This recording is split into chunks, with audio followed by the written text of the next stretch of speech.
အား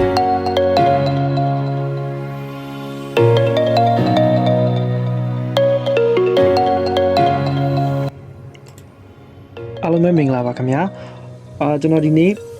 သင်ကြားပေးခြင်းတဲ့ Excel lesson လေးရတော့ကျွန်တော်ဒီproject progress ပေါ့နော်ဘယ်လိုမျိုးလုပ်တာလဲဆိုလို့ရှိရင်ကျွန်တော်တို့ကအခုကျွန်တော်တို့မှာရှိတဲ့ဒီလုပ်ငန်းတာဝန်တစ်ခုခုပေါ့နော်အဲ့ဒါပြီးသွားတဲ့အခါတိုင်းမှာကျွန်တော်တို့က percent နဲ့လည်းပြစေခြင်းနဲ့ပြီးသွားရင်ကျွန်တော်တို့ဒီအယောင်လေးနဲ့လည်းချဲပြီးတော့ပေါ့နော်ဘယ်လောက် percent ပြီးသွားလဲဆိုတာကိုပြစေခြင်းနဲ့ဆိုလို့ရှိရင်ဘယ်လိုမျိုး Excel မှာအသုံးပြုလို့ရတယ်လဲဆိုတာကိုဒီ check box လေးကျွန်တော်အသုံးပြုပြီးတော့ရှင်းပြပေးတော့မှာဖြစ်ပါတယ်အခုဒီ file မှာဆိုလို့ရှိရင်ကျွန်တော်တို့မြင်ရတာက test 1ကနေ test 5 တိရှိတယ်ပေါ့နော်အဲ့တော့ကျွန်တော်ကဒီ test 1ဖြစ်တဲ့လုပ်ငန်းတစ်ခုခုကိုကျွန်တော်တို့က complete ဖြစ်သွားတဲ့အခါမှာကျွန်တော်ဒီနေရာလေးမှာဒီလိုအမှန်ကြီးလေးချစ်လိုက်လို့ရှိရင်သူကကျွန်တော်တို့20% ပြီးသွားပြီပေါ့အဲ့တော့20%ဆိုတဲ့စာလေးလေးပေါ်သလိုမျိုးဒီလိုအယောင်လေးလေးဒီမှာချဲပြီးသားဖြစ်သွားတာပေါ့နော်အဲ့ဒါလေးကိုကျွန်တော်ရှင်းပြချင်ပါတယ်အဲ့တော့ကျွန်တော်တို့က test 1ပြီးသွားတယ်ပြီးတော့ test 3ပြီးသွားတယ်ဆိုလို့ရှိရင်ကျွန်တော်40%ပြီးသွားပြီပေါ့အဲ့တော့ test 5ခုလုံးပြီးသွားတဲ့အခါကျလို့ရှိရင် 100% ဒီလိုမျိုးပြီးသွားတာပေါ့နော်အဲ့တော့ဒီလိုမျိုးဒီ check box လေးသုံးပြီးတော့ဒီလိုမျိုး project progress ကိုဘယ်လိုမျိုးအသုံးပြုလို့ရတယ်လဲဆိုတာကိုကျွန်တော်အနေနဲ့ဒီသင်ခန်းစာလေးမှာရှင်းပြပေးချင်ပါတယ်ဆိုတော့အရင်ဆုံးကျွန်တော်တို့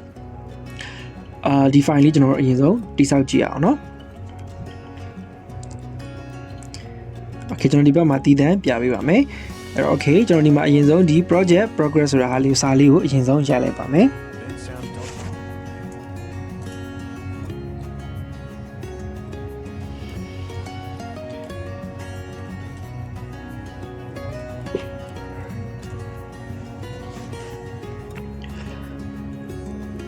โอเคပြီးသွားပြီဆိုလို့ရှိရင်ကျွန်တော်တို့ဒီတစ်ခွက်ကိုအရင်ဆုံးကြော်ထားမယ်ကြော်ပြီးတော့လို့ရှိရင်ဒီတတိယစတုဒ္ဒကွက်မှာကျွန်တော်တို့ test 1 sorry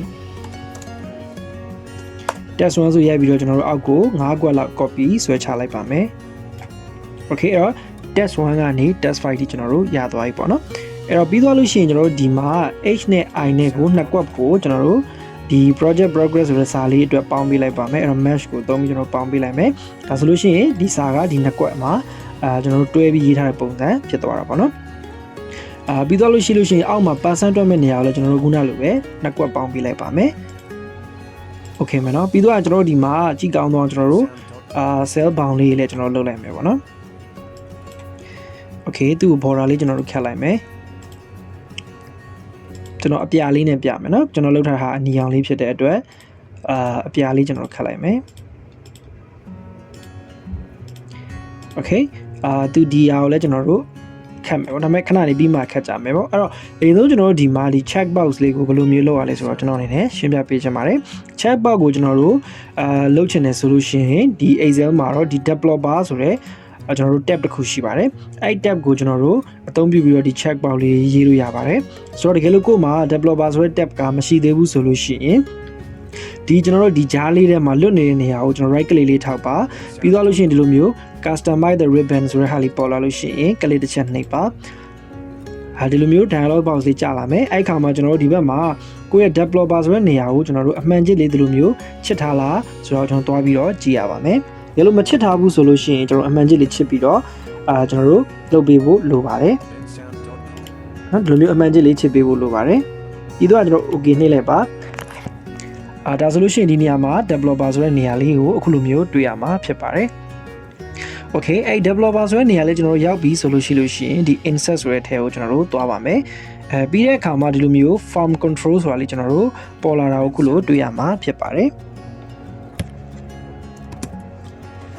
အဲ့ဒီ form control ရဲ့မှာဒီတတိယနေရာမှာရှိတဲ့ဒီအမှန်ချစ်ကလေးကိုကျွန်တော်တို့ check box ဆိုတဲ့နေရာလေးကျွန်တော်တို့ click နှိပ်ပေးရမှာဖြစ်ပါတယ်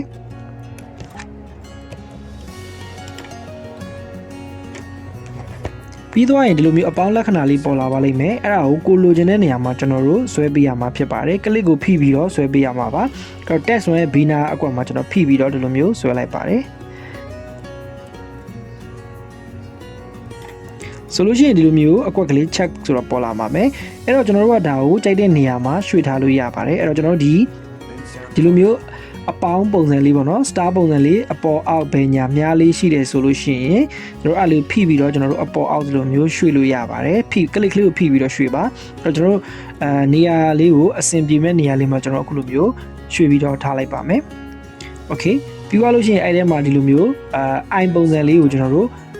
့ပေါ်လာဆိုရင် click တစ်ချက်နှိပ်ပါပြီးတော့ရင်အဲ့ဒီကစာတွေအားလုံးကျွန်တော် best page နဲ့ဖြတ်လိုက်ပါဖြတ်လိုက်ပါဆိုလို့ရှိရင်ဒါဆိုလို့ရှိရင်ကျွန်တော်လွတ်နေနေရာမှာ click တစ်ချက်ပြန်ထောက်လိုက်ပါဒါဆိုလို့ရှိရင်ဒီမှာဒီလိုပုံစံလေးကျွန်တော်တို့ check box လေးပေါ်လာပြီပေါ့နော်အဲ့ဒီပုံမှာကျွန်တော်တို့မြားလေးကိုတင်လိုက်မယ်ဆိုရင်တို့လက်ပုံစံလေးခလုတ်နှိပ်လို့ရတဲ့ပုံလေးပေါ်လာတာကိုခုလိုမြင်ရမှာဖြစ်ပါတယ်အဲ့တော့ကျွန်တော်တို့ကဒီလက်ပုံစံမပေါ်လွတ်နေနေရာကို click တစ်ချက်နှိပ်ပါပြီးသွားပြီဆိုလို့ရှိရင်ကျွန်တော် copy ဆွဲချမယ်ပေါ့နော်အားလုံးအတွက်ဒီလိုမျိုး copy ဆွဲချလိုက်ပါမယ်ဒါဆိုလို့ရှိရင်ဒီလိုမျိုးchat box အကွက်ကလေးက9ကွက်ဖြစ်သွားမှာဖြစ်ပါတယ်โอเคเนาะအားလုံးပဲဒီနားလည်မလို့ထင်ပါတယ်အဲ့တော့ကျွန်တော်တို့သူ့ကိုကျွန်တော်တို့border ပေးပါမယ်ပေါင်ခတ်မယ်ပေါ့နော်အဲ့တော့ခုနကကျွန်တော်တို့ home နဲ့ပြန်သွားမယ်ပြီးတော့လို့ရှိရင်ဒီမှာ mall border ကိုကျွန်တော်နှိပ်ပြီးတော့ခုနအတိုင်းပဲအယောင်လေးနဲ့ဘောင်ကိုကျွန်တော်ခတ်ပါမယ်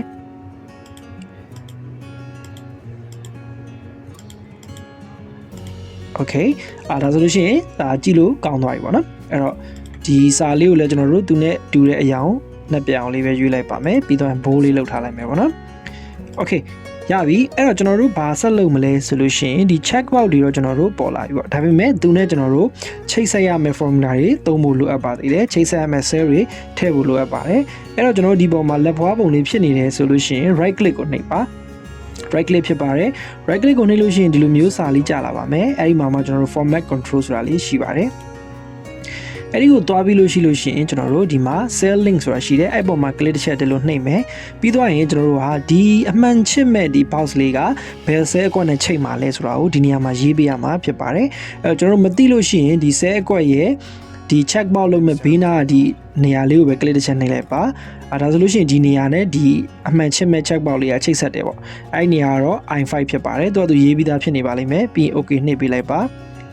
ါကျန်တဲ့၄ခွက်ကိုလည်းအဲ့လိုပဲစတိုင်းပြုလုပ်ပေးသွားမှာဖြစ်ပါတယ်အဲ့တော့ကျွန်တော် right click နှိပ်မယ် format control ပေါ်လာပြီဆိုလို့ရှိရင်ဒီ cell ခွက်ကိုကျွန်တော်တို့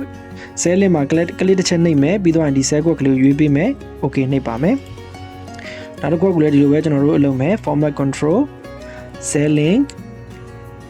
သူရဲ့သက်ဆိုင်တဲ့ cell ခွက် okay နောက်တစ်ခုလည်းဒီလိုအတူတူလုပ်ရမှာဖြစ်ပါတယ် cell link သူနဲ့သက်ဆိုင်တဲ့ cell ခွက် okay နောက်တစ်ခုလည်းဒီလိုပဲလုပ်ပါမယ် format control cell link သူနဲ့သက်ဆိုင်ရဲ့ cell ခွက် okay ဒါဆိုလို့ရှိရင်ကျွန်တော်ဒီကျွန်တော် check box ပေါ့နော်အမှန်ချစ်မဲ့အကွက်တွေနဲ့သက်ဆိုင်တဲ့ကျွန်တော်တို့ cell ခွက်တွေကိုကျွန်တော်တို့က assign လုပ်ပြီးပြီဖြစ်ပါတယ်အဲ့တော့ကျွန်တော်လိုအပ်တာကတော့ဒီနေရာမှာ formula ရေးဖို့ဖြစ်ပါတယ်အဲ့တော့ formula တော့ကျွန်တော်တို့ every function သုံးပါမယ် equal to average average ဖြစ်ပါတယ် okay average အတွက်ကိုကျွန်တော်တို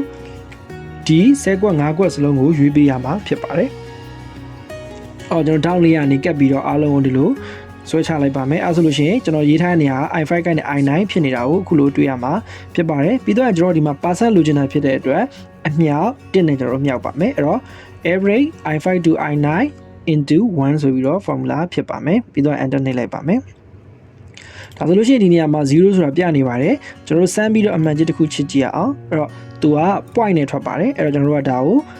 point မလို့ခြင်း percent လိုချင်တာဖြစ်တဲ့အတွက်ဒီနေရာက percent ကိုကျွန်တော်ရွေးပေးလိုက်ပါမယ်ဒါဆိုလို့ရှိရင်ဒီမှာ 0% ပေါ့နော် click တစ်ချက်နှိပ်ရင်သူ percent ပြောင်းသွားတာကိုတွေ့ရမှာဖြစ်ပါတယ်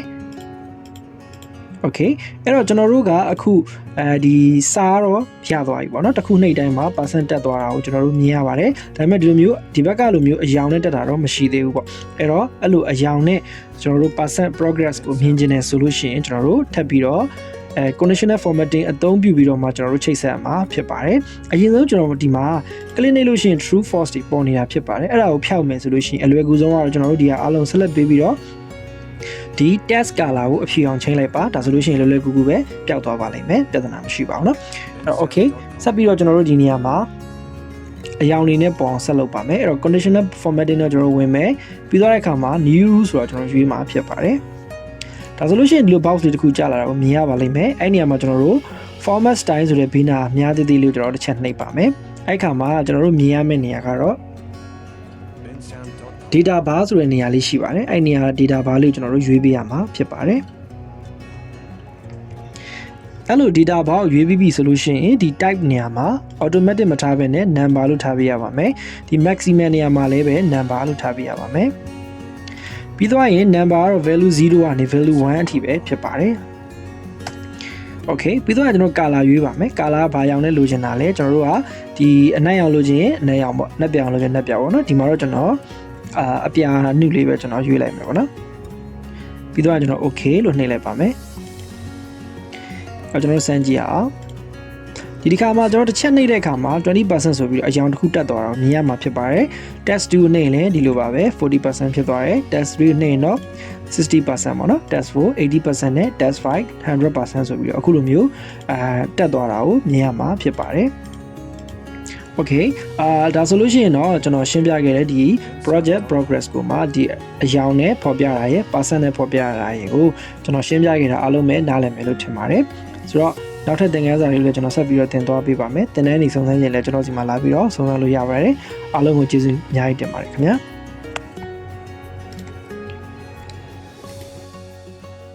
bensound.com